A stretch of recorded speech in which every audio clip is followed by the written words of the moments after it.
sesungguhnya yang ada dalam hati mereka.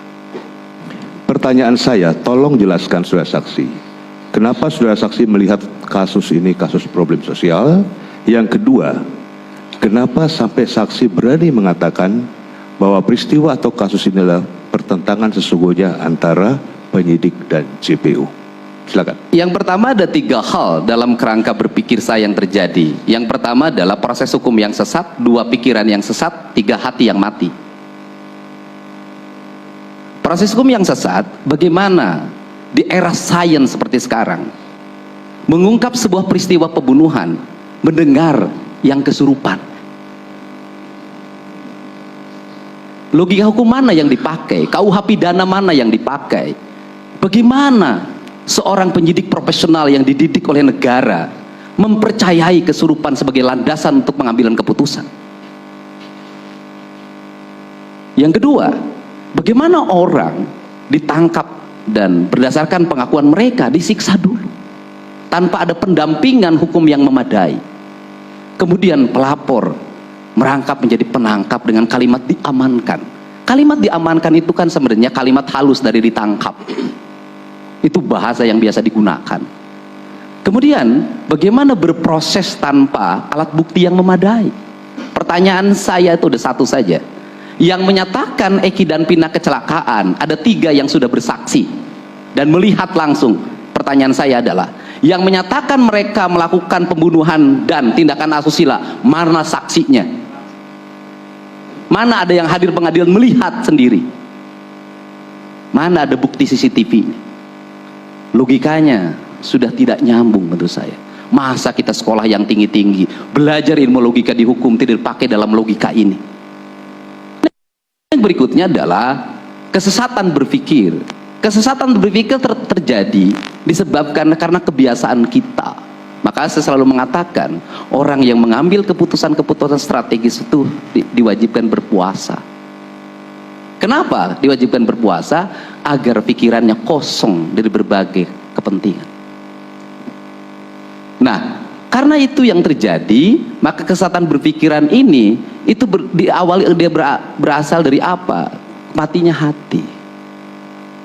Matinya hati disebabkan oleh apa? Problem sosial dan problem lingkungan serta problem psikologi orang. Nah, sehingga peristiwa ini menjadi berlarut dan kemudian terungkap baru hari ini. Itu pun terungkap karena adanya film.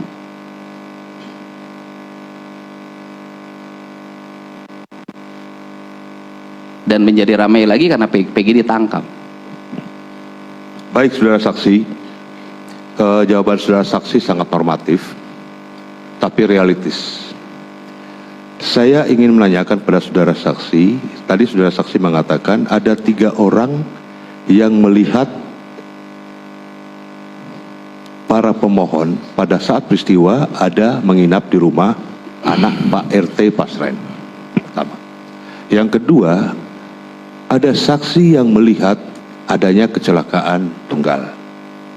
Apakah saksi pernah langsung bertemu dengan orang-orang tersebut untuk mewawancarai? Baik, yang disebut dengan pertentangan kan begini. Pada waktu penangkapan Peggy kan dibebaskan di peradilan, di pra-peradilan. Artinya bahwa satu DPO itu sudah dinyatakan gugur oleh pengadilan. Artinya peristiwa itu peran Peggy dulu tidak ada. Setelah itu Dani dan Andi itu juga dibatalkan, padahal mereka memiliki peran penting. Kalau ketiga orang ini sudah dianggap tidak ada dalam kasus ini, berarti peristiwa pembunuhan tidak ada, diangkut tidak ada, asusila nggak ada. Kan harusnya punya logika dong. Masa kita bertahan pada sesuatu yang kita bantah sendiri? Terus kemudian, apakah saya mewawancara? Saya mewawancara mereka, bertanya pada mereka. Mereka meyakinkan pada diri saya. Mereka menyatakan siap bersaksi, memberikan pernyataan di notaris, siap dituntut di muka pengadilan kalau dia bersalah atau berbohong. Pertanyaannya, mungkinkah orang awam yang hari ini bekerja punya tanggung jawab keluarga mengorbankan dirinya kemudian berbohong, kemudian besok dipenjara karena kesaksian palsu? Tidak mungkin. Berarti apa yang sampaikan dia yakini kebenarannya. Baik, saudara saksi. Satu hal lagi yang terakhir saya ingin pertanyakan. Tadi saudara saksi yang terakhir saya tangkap menyatakan peristiwa asusila atau dalam kurung pemerkosaan tidak pernah terjadi. Kalau kita melihat dari hasil visum et repertum, memang dinyatakan ada cairan tertentu, tapi tidak pernah diperiksa DNA dari cairan itu milik siapa. Sehingga untuk meyakinkan masyarakat siapa yang melakukan asusila itu, seharusnya dilakukan tes DNA. Tapi tes DNA itu tidak pernah dilakukan spesifik. Ada yang menyatakan lebih dari 10 hari sudah terhapus dan sebagainya. Orang mati yang sudah berpuluh tahun bisa tes DNA dari gigi, dari rambut. Karena kami pernah belajar tahun 80-an di Fakultas Hukum, namanya ilmu kedokteran kehakiman. Semua kami dapatkan itu. Tetapi logika, karena tidak pernah dites DNA, tapi sampai sekarang pun tetap diyakini baik oleh penuntut umum, oleh hakim yang mengadili, bahwa terjadi peristiwa asusila. Bagaimana menurut saksi? Kalau menurut saya kan logika sosialnya sederhana kok. Kita ini pernah muda, saya biasa ngasuh anak-anak muda. Kalau berdasarkan keterangan Widi, kan mereka putus tuh, kemudian bertemu lagi. Gimana sih kangennya orang putus kalau bertemu lagi? Cukup saya menjelaskan itu. Baik, terima kasih sudah saksi. Terima kasih, Bang Dedi, saksi. Saya sungguh-sungguh berterima kasih atas kehadiran Pak Dedi yang memberikan perspektif melihat peristiwa ini dari perspektif di luar hukum, yaitu sosial dan kemanusiaan. Jadi ini melengkapi kita tentang apa yang akan kita lihat dalam peristiwa ini. Pertanyaan yang ingin saya sampaikan kepada saksi adalah, sejak kapan Pak Dedi itu saksi memiliki kepedulian kepada hal-hal yang kemanusiaan, dan sampai kapan tuh? Terima kasih, Pak. Ya, saya bertindak kemanusiaan sudah sejak kecil, Pak, bukan baru hari ini. Saya kuliah membiayai sendiri, ya sebenarnya nggak boleh bercerita begini.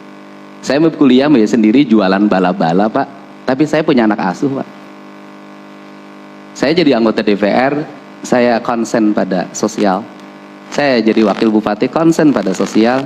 Cuma bedanya waktu itu belum ada rekaman, belum ada video, sehingga terdokumentasikan itu setelah saya bupati periode kedua, itu pun tidak terlalu konsen dan direkam betul dan didokumentasikan setelah saya jadi anggota DPR, karena itu kebutuhan agar masyarakat melihat bahwa anggota DPR itu ada kerjanya, ada produksinya.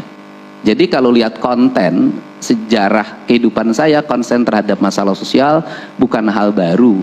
Nggak tahu sudah berapa deh yang dibantu. Dan urusan hukum seperti ini juga bukan hal baru. Sudah banyak yang saya bantu.